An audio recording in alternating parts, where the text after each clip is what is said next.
yesterday, but I don't know if it started another day or two, pero kaka-release lang.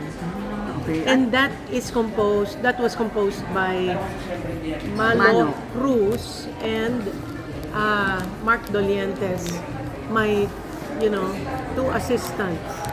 Nagko-compose na lang sila ngayon. Bakit kayo po hindi na? I don't think that's my gift, but, Never you tried? never know. You never tried po? I have tried, pero kalahati. Hindi ganyan. na natatapos. Yes. So what's this song is all about po? Ano Well, nangyari sa atin? It's about, love na maganda ang umpisa and then, biglang naging cold. Marami naman talagang relationships. Almost all, if I may say, nagkakaproblema sa relasyon.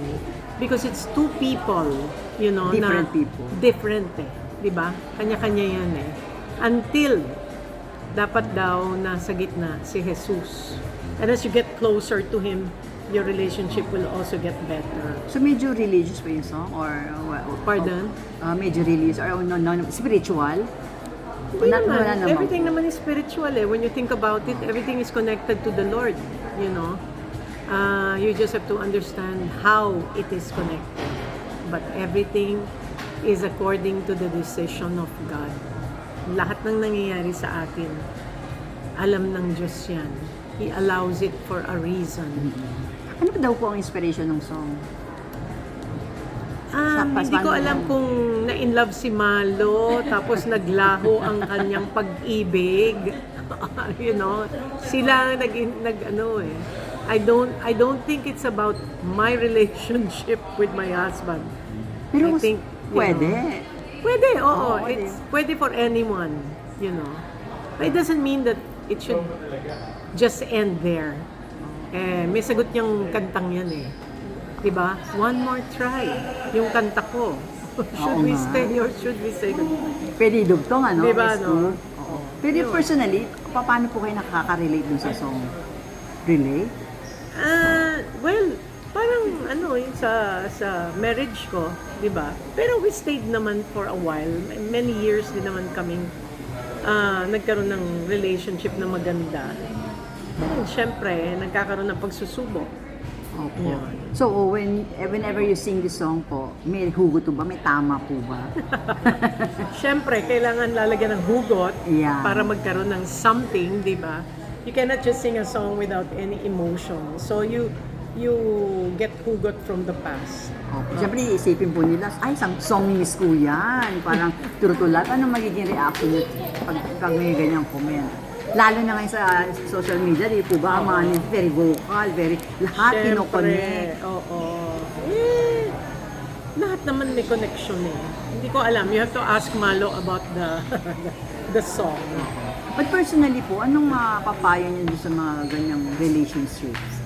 Yung hindi nagtatagal, anong basically ang dahilan na ang nangyari, bakit hindi nagpa-prosper? Well, depende kung nagkakaroon ng third party, di ba? Or, sabi nga, love is not enough, no?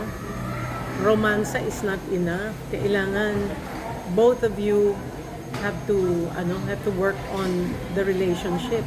Hindi pwedeng romansa lang tapos hindi nagtatrabaho yung isa or one of you is the only one who's dedicated to work on the relationship, di ba?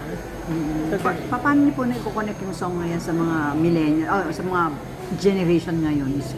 Yung generation ngayon is talagang problematic right now. Many relationships because ibang klase ang mga kabataan ngayon.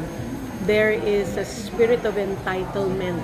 Alam mo yun, yung parang ma-complain, madaling mabore sa mga relationships, hindi makafocus because of the social media. No? So, what's important is magkaroon tayo ng relationship muna, a solid foundation, a relationship with Jesus Christ. Now, if you can be alone with Christ first before having a relationship with someone, it will survive. At saka dapat ang pipiliin mo, parehas ang thinking ninyo. Di ba? Pareho rin Kasi kayo Christian. hindi pwedeng magkaiba ang inyong values, magkaiba ang paniniwala ninyo, or else magkakaroon ng problema. For sure. So nangyayari ngayon, di ba, Miss Ku, parang ang mga kabataan ngayon, hindi na nila ma-define talaga kung ano yung gusto nila. Well, meron pa rin naman nagso-survive, pero it's yung mga kabataan ngayon, madali silang ma-overcome ng depression. Because, iba ang panahon ngayon. Iba. Masyadong mabilis yung relationship. They get into something, they get very physical, immoral relationships na akala nila that's the answer to their sadness or loneliness, no? Yung parang something that's missing in their lives, they think it's a relationship. Pero the only relationship that can really fill that and satisfy you is a relationship with your God. Kaya nga po, akala rin nga nila, okay ka na sa isang relationship. Okay, hindi rin, di po ba? Kaya kagaya ng kanta, nawawala din, di ba? Anyari. Pag hindi wala tama, talaga. pag masyadong mabilis. Opo. I remember yung comment po. Ay, sorry po. Sige. Yeah, no. Sa akin, what's important is hindi yung you're attracted to the person physically. That should not be the important thing, no? The important thing is maging magkaibigan muna kayo. So that's your advice, Miss Ku. Yes. Oo. Marry your best friend. Talaga, effective yan, Miss Ku. Yes. Marry your best friend. Best friend niyo po ba dati? Ex niyo? Hindi.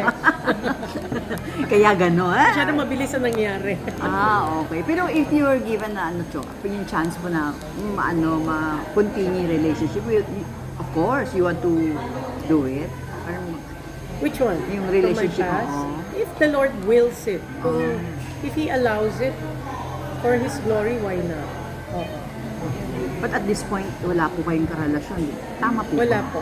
Matagal na. How many years na, Miss Ku? Ay, tagal na. Bakit? May 18 years Sorry na. if I ask, bakit po But I am- sikat but I'm kayo? happy. Okay. Di ba, mas okay Oo. yung single? Mas gusto ko. Oo. Mas payapa? Yun ang gusto ng Panginoon eh. Ayoko pilitin, di ba? Ayoko nang namimilit ngayon. Yung iba pray po na, Lord, gusto ko na magkaroon ng partner. And sabi I niya, don't pray for that, but Okay. then I always say, your will be done. Kung sa tingin mo, meron kang someone for me that will be a very good and peaceful relationship, so be it. So Diba? open naman pala. I'm open, yeah. Pero hindi to the point na ikaw yung atat na. Ay, oo, no. No. Pero, Praise God, I've overcome, the need. Diba? how did you do it, Miss Ku? Because of God. Siyempre. Yan lang lahat I'm talaga. filled already with this love eh. I'm not missing anything anymore. I feel love already. Oo. I am love. Bonus na lang pag merong pang... Correct. Di ba? Icing on the cake. Di ba? Ako pakilig. Pero yung song niyo po, balik tayo dun sa song niyo. Ano pa ba yung content ng song na pwede nating sa generation ngayon? Hindi, sabi ka nun, ano bang nangyari sa atin? Kay ganda pa naman ang simula. Kasi everything looks good in the beginning eh. It's very deceiving, di ba? Kasi everybody puts their foot forward. Yung best nila. Foot, yeah, best foot. Pero, it's a deception because, as I said, you have to know the person well. Importante, ginagalang ba niya ng magulang niya? Yan ba'y masipag? Di ba? Kasi kung makalat din yung tao, ikaw, you're neat, it can be a cause for gulo in the relationship. Hindi kayo parehas na di ba? Ano pong